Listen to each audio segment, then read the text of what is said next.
Alors, Monsieur Attali, on va faire d'abord un petit test micro, si vous êtes d'accord, pour savoir s'il fonctionne. Il ne fonctionne pas. Il ne fonctionne pas, voilà, très bien. Voilà, alors votre dernier livre s'intitule « Vivement après-demain ». Le plus récent, j'espère que c'est pas C'est le plus récent. J'espère que c'est pas le dernier. C'est pas le dernier, ça ne sera pas le dernier, j'en suis sûr. Avant de parler d'après-demain, peut-on parler d'hier? Ma première question est la suivante. Alors, je suis le relais des internautes. On vous a posé une série de questions via Internet. Comment notre passé influence-t-il notre futur? Il influence tout simplement parce que nous sommes ce que notre histoire nous a construit.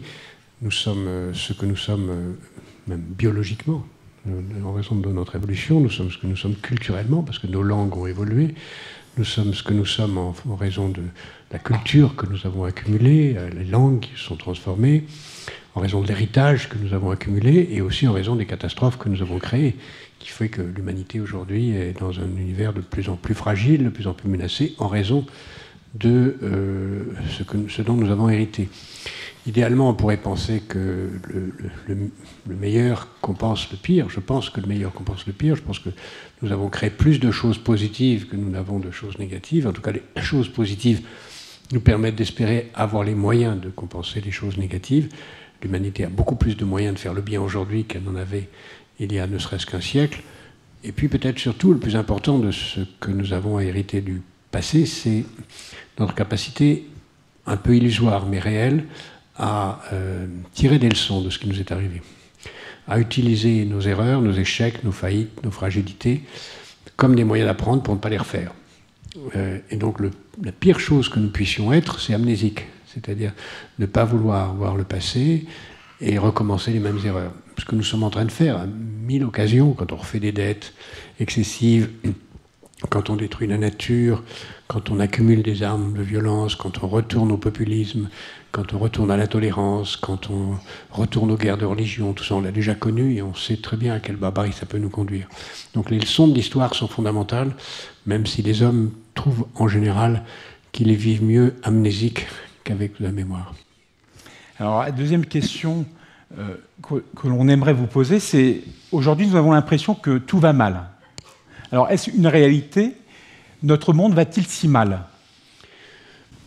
Il m'arrive souvent de décrire l'histoire de l'humanité en disant que ça, c'est une courbe qui suit l'échelle du temps, mais avec les moyens de faire plus de bien et plus de mal. Plus de bien, plus de mal. Mais de plus en plus de bien et de plus en plus de mal. Voilà l'histoire de l'humanité. Et on est peut-être en ce moment, à un moment où on est assez haut dans la possibilité de faire du bien et en train de basculer vers le mal. Pourquoi assez haut vers la possibilité de faire le bien? Parce que si on regarde les faits, il y a un nombre de faits positifs extraordinaires à l'heure où nous parlons. D'abord l'espérance de vie, qui n'a jamais été aussi élevée qu'aujourd'hui. De très loin, et en particulier l'espérance de vie des plus pauvres qui a augmenté massivement, et l'espérance de vie en France qui continue à augmenter très rapidement. Ensuite parce que la proportion, je dis bien la proportion de gens très pauvres n'a jamais été aussi basse. Alors il y a encore 1 milliard de gens qui ont faim tous les soirs, mais c'est plus bas que, c'est moins de 10% de la planète aujourd'hui, que moins de 10% de gens très pauvres et moins d'1 milliard, qui sont plus de 10%, qui sont en situation de famine. Donc on se trouve dans une situation où la pauvreté est en train de diminuer, a beaucoup diminué.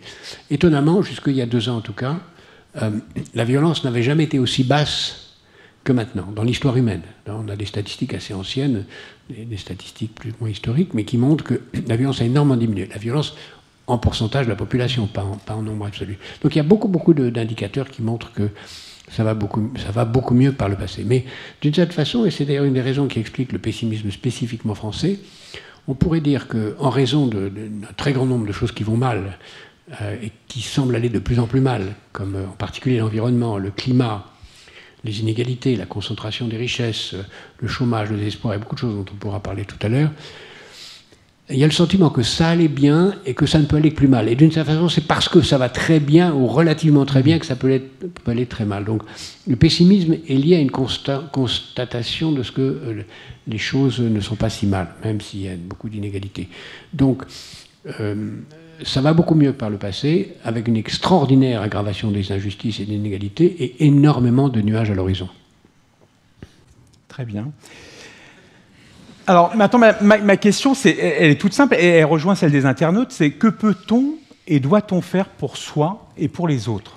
D'abord, il faut voir qu'il y a, dans les 15 ans qui viennent, un très grand nombre de choses qui vont nous arriver. Et il faut placer ce qu'on peut faire pour soi et pour les autres en fonction de ces choses. Il y a énormément de choses qui vont arriver, qui sont à la fois des choses qu'on peut regarder comme des spectateurs, mais dans lesquelles on doit, et c'est votre question, agir. Qu'est-ce qui va nous arriver dans 15 ans?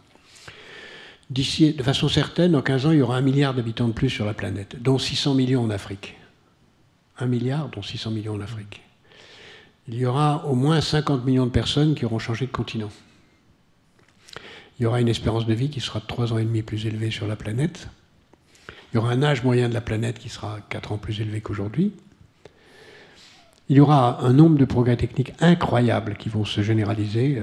L'imprimante 3D, l'intelligence artificielle, le web sémantique, la biotechnologie, les nanotechnologies, les neurosciences, les robots. Un nombre de choses incroyables qui sont en apparence de la science-fiction, mais qui, après-demain, sinon demain, sont des banalités de nos vies quotidiennes, qui auront des conséquences concrètes très passionnantes pour l'augmentation de l'espérance de vie, le fait de modifier l'agriculture de façon très positive, le fait de répondre à des défis énormes. Par exemple, on sait qu'en raison de l'évolution démographique et d'autres raisons de pollution, la quantité d'eau disponible par habitant de la planète va diminuer de moitié en 15 ans. La quantité d'eau disponible sur la planète va diminuer de moitié en 15 ans.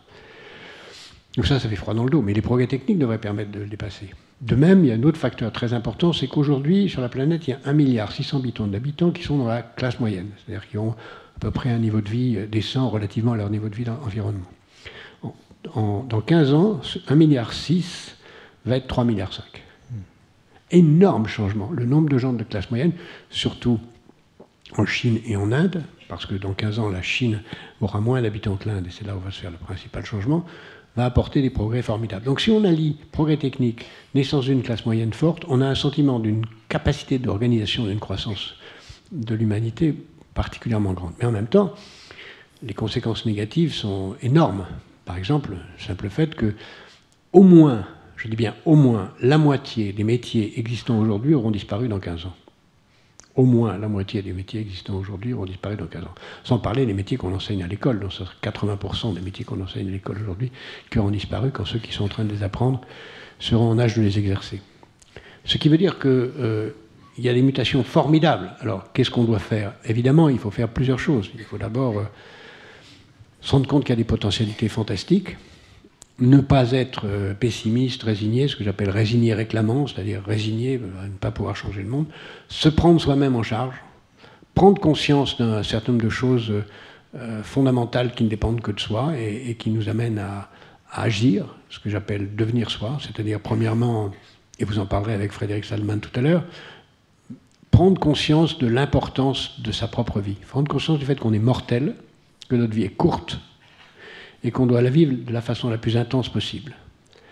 Et la plus intense possible, ça veut dire la plus pleine, la plus respectueuse de soi, la plus respectueuse des autres, la plus intense, en se donnant quelques principes de base.